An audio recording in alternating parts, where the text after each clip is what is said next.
Hello guys, कैसे हैं आप लोग। अच्छा चल रहा है सब कुछ, समझ में आ रहा है।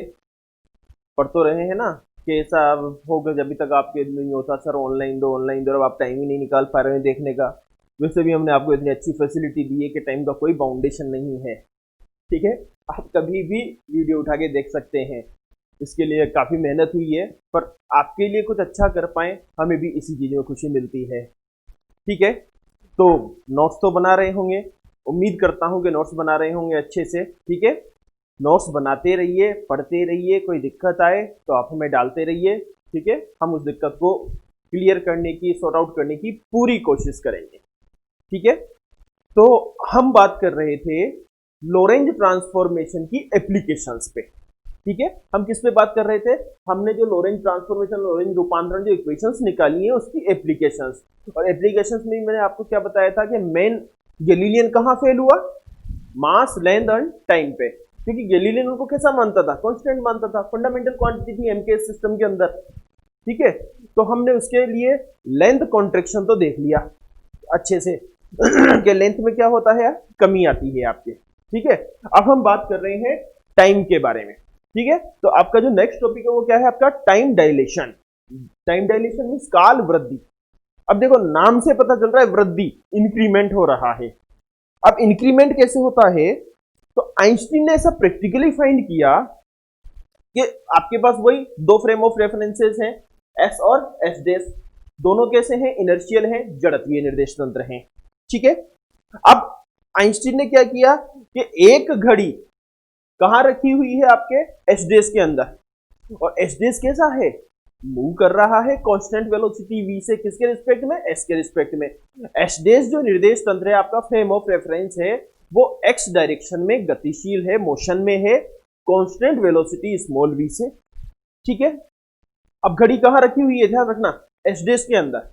तो आइंस्टीन ने ऐसा देखा कि जब उस घड़ी का टाइम हम एस से मेजर करते हैं, कहां से मेजर करते हैं, एस से, रखी हुई कहां है, आपके एस डेस में। ठीक है, जब उस घड़ी का टाइम हम एस से मेजर करते हैं तो वो घड़ी हमें धीमी चलती हुई नजर आती है। कैसी नजर आती है आपको, धीमी चलती हुई, टाइम स्लो हो गया। स्लो मतलब अभी आपके पास सेकंड कैसे हो रहे थे, 1 2 3 4, अब सेकंड कैसे हो रहे हैं, 1 2 आने में काफी टाइम लग रहा है, फिर काफी देर के बाद 2, फिर 3। ठीक है, तो समय बढ़ा नहीं बढ़ा। अब आपके दिमाग में ये आ रहा होगा कि समय कहां बढ़ा हो, तो घड़ी स्लो हो गई। लेकिन अगर आप एस डेस के अंदर थे या एस में हो तो समय का निर्धारण करोगे कैसे, घड़ी देख के तो करेंगे हम। आ रही है बात समझ में। अगर हम एस डेस के अंदर हैं या एस के अंदर हैं, कहीं भी हैं, या हम यहां पर हैं, आप अपने घर पे हो, कहीं भी हो, आप समय का निर्धारण कैसे करोगे। आप 1 घंटा कैसे मानोगे, अभी 9 बज रहे तो 1 घंटा कब होगा, जब आपकी घड़ी में 10 बजेंगे। हम घड़ी देख के ही तो मानेंगे।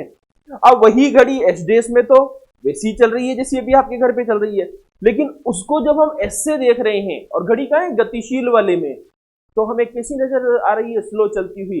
वही 1 घंटा हो सकता है आपके नॉर्मल जो 4 घंटे होते हैं उसके बराबर में पूरा हो रहा हो। तो ये एक बहुत शानदार रिजल्ट है आपके स्पेशल थ्योरी ऑफ रिलेटिविटी का। ठीक है, लोरेंज ट्रांसफॉर्मेशन की हेल्प से। अब आपने कभी पढ़ा होगा, ठीक है, आप कभी नेट पर रिसर्च करते हो कि जो स्पेस वॉच होती हैं, स्पेस वॉच मतलब जो स्पेस में घड़ियां पहन के जाते हैं, वो स्लो चलती हैं। और आपने ऐसी कई बार पढ़ा होगा, आप कभी नेट पे डालना कि अगर कोई व्यक्ति, कोई इंसान मून पर अगर 6 साल या 7 साल निकाल के आ जाए तो अपने यहाँ का लगभग खूब सारे 50-60 साल निकल चुके होते हैं। एग्जैक्ट डेटा मुझे याद नहीं है, पर बहुत सारा इतना टाइम निकल चुका होता है। अब वो तो वहां 6 साल रहा, लेकिन जब वो वहां से लौट के आया तो पता चला कि आसपास वाले बहुत सारे तो पहुंच गए। ठीक है, बहुत सारे तो पहुंच गए, और जो उसके कलीग वगैरह थे उसने देखा होगा कि कोई बूढ़ा हो गया, किसी के साथ क्या हो गया, और बच्चे बड़े हो गए। अब दिमाग में ये आता है भाई वो तो 6 साल ही लेके आया था, फिर यहाँ के 60 साल, ये कैसे हुआ। हुआ नहीं, समय वही है। ध्यान रखना, सिर्फ देखने का नजरिया है हमारा, समय वही है। यहां भी वही था, वहां भी, वहां वो 6 साल नहीं, एक्चुअली आपके हिसाब से तो 60 साल रहा, लेकिन उसके हिसाब से कितना रहा है, वहां पे वो 6 साल रहा है। और ये टाइम उसने मेजर कैसे किया, अपनी वॉच देख के, घड़ी से। ठीक है, अब उसकी घड़ी ने 6 साल 60 साल के बराबर क्यों बताए, क्योंकि उसकी घड़ी कैसी हो गई, स्पेस वॉच स्लो हो गई। ठीक है, देखने के हिसाब से। तो वहां से जब वो हमें देख रहा था तो उसके लिए ये स्लो थी, ठीक है, क्योंकि हम उसको क्या मान रहे हैं, रेस्ट में है, उसके रिस्पेक्ट में अर्थ क्या थी, मोशन में थी। तो ये होता है आपके पास टाइम डायलेशन। अब टाइम डायलेशन की मैथमेटिक्स हम लॉरेंज ट्रांसफॉर्मेशन की हेल्प से देख लेते हैं कि क्या एक्चुअल में ऐसा होता है या नहीं होता है, ठीक है। तो चलो इसके लिए हम शुरुआत करते हैं। तो हम वापस वहीं से शुरुआत कर रहे हैं। कहा हमारी शुरुआत क्या है, दो फ्रेम ऑफ रेफरेंसेस हैं, दो निर्देश तंत्र हैं, कैसे हैं, जड़त्वीय हैं, इनर्शियल हैं। एक को आप एस नाम दे रहे हो, एक को हम एस नाम दे रहे हैं, ठीक है, समझ गए। तो देखो वही लेआउट में दोबारा तैयार कर रहा हूं आपके लिए बीटी के इक्वल। आई बात समझ में। अब हम क्या कर रहे हैं, हमने s dash frame of reference में एक घड़ी ले ली आपके,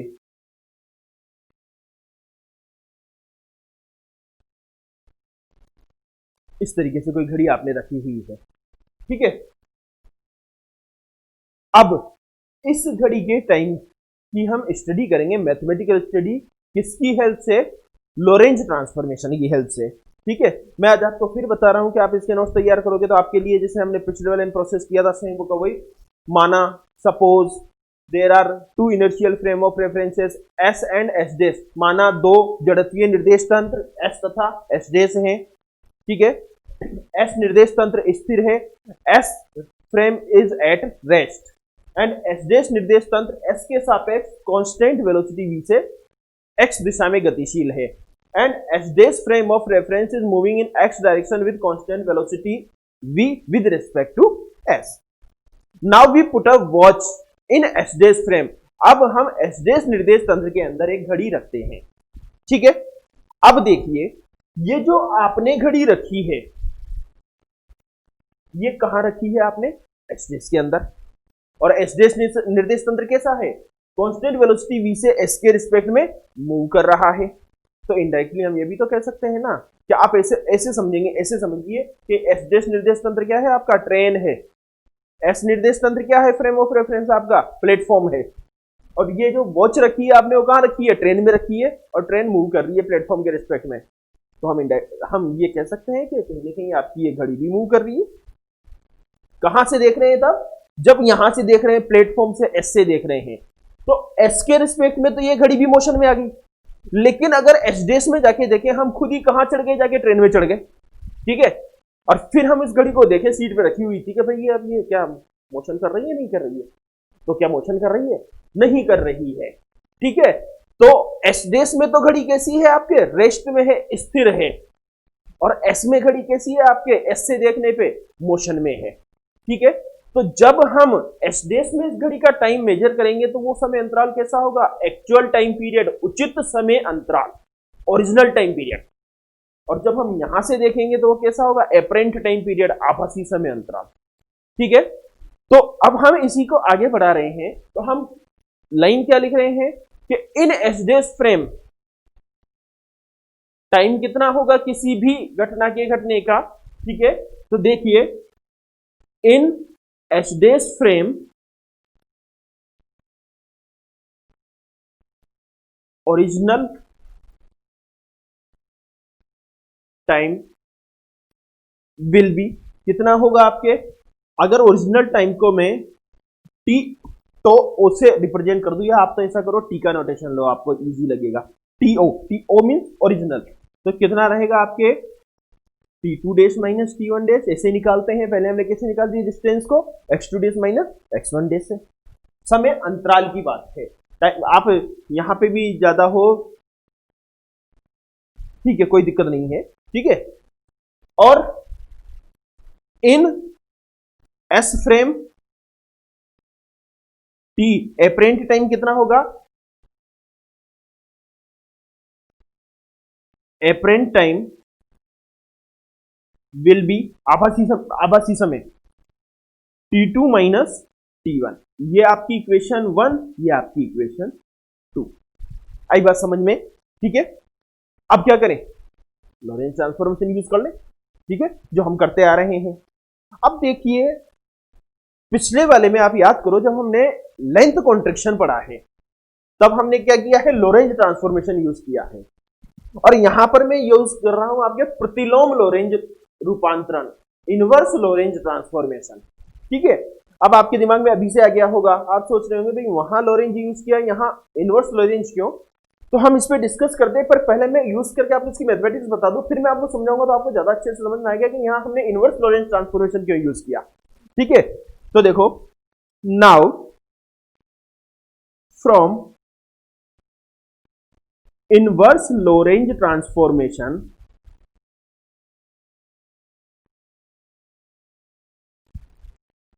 we know that क्या है आपके पास x is equals to gamma x plus v t. क्या बताया था मैंने इनवर्स लॉरेंज ट्रांसफॉर्मेशन में, v को किससे रिप्लेस करना है आपको, माइनस वी से। ठीक है, y is equals to y dash, z is equals to z dash and t is equals to gamma t dash plus beta x आता था। ठीक है, तो बीटा क्या होता था, minus v upon c square, और माइनस वी को माइनस वी से रिप्लेस करेंगे तो क्या मिलेगा आपको, plus v upon c square x dash. ये आपके पास इक्वेशन 3। ठीक है, ये बात समझ में आई अच्छे से। अब क्या करें हम इसको, इक्वेशन 3 से वैल्यू कहां पुट करें, इक्वेशन 2 में पुट करें। ठीक है, तो मैं इसको आगे बढ़ाऊं इससे बेहतर है आप एक बार पहले इसको लिख लीजिए, लिखने के बाद हम इसी चीज को कंटिन्यू करते हैं। ठीक है, ठीक है, अब देखो हम इसी चीज को आगे बढ़ा रहे हैं। नाउ फ्रॉम इक्वेशंस 3 एंड 2 हम यहां से वैल्यू पुट कर रहे हैं यहां में। अब देखो वैल्यू किसकी पुट करनी है आपको, T2 की। ठीक है, T2 की वैल्यू पुट करेंगे तो यहाँ 2 लगाओ, ठीक है, यहाँ 2 लगाओ, और यहाँ x की भी क्या लगेगा, 2 लगेगा। ठीक है, तो यहां से आपको क्या मिलेगा, T is equals to gamma T2 dash plus v upon c square x2 dash minus gamma T1 dash plus v upon c square x1 dash. यहां तक आपको कोई दिक्कत? ठीक है, इसी को हम थोड़ा सा आगे सोल्व कर लेते हैं। T is equals to gamma T2 dash minus T1 dash plus v upon c square x2 dash minus x1 dash. ठीक है, अब देखिए मैं वापस आपको थोड़ी देर पहले जो हमारे दिमाग में क्वेश्चन था वहीं पे लेके जा रहा हूं कि हमने जब लेंथ कॉन्ट्रैक्शन पढ़ा तो हमने क्या यूज किया, लॉरेंज ट्रांसफॉर्मेशन। यहां हमने इनवर्स लॉरेंज ट्रांसफॉर्मेशन यूज किया, तो आपके दिमाग में क्वेश्चन आया कि हमने इनवर्स ही क्यों यूज किया, हम लॉरेंज ट्रांसफॉर्मेशन ही तो यूज कर सकते थे। ठीक है, देखिए आपकी घड़ी कहां रखी हुई है, एच के अंदर, और एच निर्देश तंत्र कैसा है, मूविंग है, किसके रिस्पेक्ट में, एस के रिस्पेक्ट में। तो जब घड़ी को एस से देख रहे हैं तो घड़ी मोशन में है, मूव कर रही है, मतलब घड़ी की पोजीशन टाइम के रिस्पेक्ट में बराबर चेंज हो रही है, घड़ी के कोऑर्डिनेट चेंज हो रहे हैं। आ रही बात समझ में? लेकिन जब हम एस डैश में ही जाके देखें तो घड़ी कैसी है आपकी, रेस्ट में है। अगर हम लॉरेंज ट्रांसफॉर्मेशन यूज करते तो ये डेटा चेंज होकर यहां क्या मिलता आपको, x2 माइनस x1। लेकिन x2 और x1 बराबर तो नहीं हो सकते थे क्योंकि दोनों की पोजीशन अलग अलग आती टाइम के रिस्पेक्ट में। लेकिन जैसे ही हमने इनवर्स लॉरेंज ट्रांसफॉर्मेशन यूज किया, क्या मिल रहा है आपको, x2 dash minus x1 dash, और एस डैश फ्रेम में x2 डैश और x1 डैश कैसे हैं, सेम है, क्योंकि घड़ी कैसी है, रेस्ट में है, कोऑर्डिनेट तो बदल ही नहीं सकते। आ रही है बात समझ में? ठीक है, तो देखिए in h dash frame x2 dash is equals to x1 dash, और अगर ऐसा है तो ये वाला फैक्टर क्या हो गया आपके, जीरो में चला गया। तो क्या मिलेगा आपको, t is equals to gamma T2 dash minus T1 dash, equation 4। ठीक है, यहां तक कोई दिक्कत नहीं है। ठीक है, अब देखिए from equation 4 and equation 1, from equation 4 and equation 1 क्या मिलेगा, t is equals to gamma t o, and gamma is always, कैसा है गामा, गामा कैसा है, ऑलवेज ग्रेटर देन 1। अगर ऑलवेज ग्रेटर देन 1 है तो टीओ बड़ा है या टी बड़ा है, सोचिए, because gamma is always greater than 1, तो यहां से क्या मिलेगा आपको, बताइए मुझे, बताइए मुझे, सोच रहे हो। If gamma is always greater than 1, तो आपके पास कौन बड़ा है, कौन बड़ा है, टी बड़ा है, t is greater than t o, ठीक है। अब देखिए टी कहां लिया है आपने टाइम पीरियड, एस फ्रेम में, टीओ कहां था आपके एस डेज फ्रेम में जो एक्चुअल था, ठीक है, ओरिजिनल टाइम पीरियड, और एपरेंट टाइम पीरियड कैसा आ रहा है, ग्रेटर देन आ रहा है, ठीक है। दिस इज टाइम डायलेशन, काल वृद्धि, कि जब एस डेज निर्देश तंत्र में रखी घड़ी को हम कहां से देखते हैं, एस निर्देश तंत्र से देखते हैं, तो समय में वृद्धि प्रतीत होती है, समय बढ़ा हुआ प्रतीत होता है, या आप ऐसे कह सकते हैं कि वो जो घड़ी है वो स्लो चलती हुई नजर आती है। सारी बातें एक जैसी है, कहने का मतलब यहां से देखने पर अगर किसी घटना को घटने में, अगर किसी घटना को घटने में, कोई इंसिडेंट हैपन होने में एसडेस के अंदर अगर 10 मिनट लग रहे थे, कहां से मेजर हुए, घड़ी से, तो जब हमने उसको एस फ्रेम से देखा तो घड़ी कैसी चल रही थी, स्लो चल रही थी, ठीक है, स्लो चल रही थी, तो उस घटना को घटने में कितना लगेगा, टाइम ज्यादा लगेगा। अब देखो आपके दिमाग में कंफ्यूजन आ रहा होगा, मैं बताऊं, कंफ्यूजन आना जायज सी बात है कि अब आप ये सोच रहे हो कि घड़ी स्लो चल रही थी तो कम लगेगा ना टाइम, तो ठीक है, आपके दिमाग में ऐसा आ रहा है। स्लो चल रही का मतलब ये है कि टाइम का जो फैक्टर है वो बढ़ गया, आपका सेकंड का जो फैक्टर था 1 2, ये गैप बढ़ गया, this gap is nothing but time dimension, समझ रहे हो, ठीक है। वैसे मेजर मत करना कि वैसे 10 मिनट लग रहे थे तो अब 5 मिनट लग रहे हैं तो समय तो घट गया ना, ये गैप बढ़ गया आपके पास 1 2 सेकंड के बीच का जो ये पल्स आ रहा था गैप, ये गैप अब कैसा आ गया 1 2, this gap is increases, this is nothing but time dilation. ये है आपके पास सेकंड एप्लीकेशन लोरेंज ट्रांसफॉर्मेशन की, ठीक है। इसी को बोलते हैं हम काल वृद्धि, इसीलिए कहा जाता है कि स्पेस जो वॉच होती हैं वो स्लो हो जाती हैं, यहां से जब स्पेस में जाते हैं तो स्पेस वालों के लिए तो वो टाइम कम रहता है, लेकिन हमारे हिसाब से वो टाइम क्या हो जाता है, बढ़ जाता है, ठीक है। This is the effect of relativity. हम बेसिकली पूरा का पूरा फंडा डिस्कस कहां से कर रहे हैं, एसटीआर से, स्पेशल थ्योरी ऑफ रिलेटिविटी से, और स्पेशल थ्योरी ऑफ रिलेटिविटी क्या कहती है कि मोशन का फर्क पड़ता है, ठीक है। हम एब्सोल्यूट कुछ भी नहीं, ऐसा नहीं है कि पार्टिकल रेस्ट में है तो उसके रिजल्ट ये आ रहे हैं और वो मोशन में आ जाएगा तो रिजल्ट सेम रहेगा, नहीं, जैसे जैसे पार्टिकल की वेलोसिटी इंक्रीज होती जाएगी वैसे वैसे रिजल्ट चेंज हो रहे हैं, ठीक है। और वो रिजल्ट कैसे चेंज हो रहे हैं, हमने लेंथ के रिस्पेक्ट में देख लिया, नाउ हमने टाइम के रिस्पेक्ट में देख लिया, ठीक है।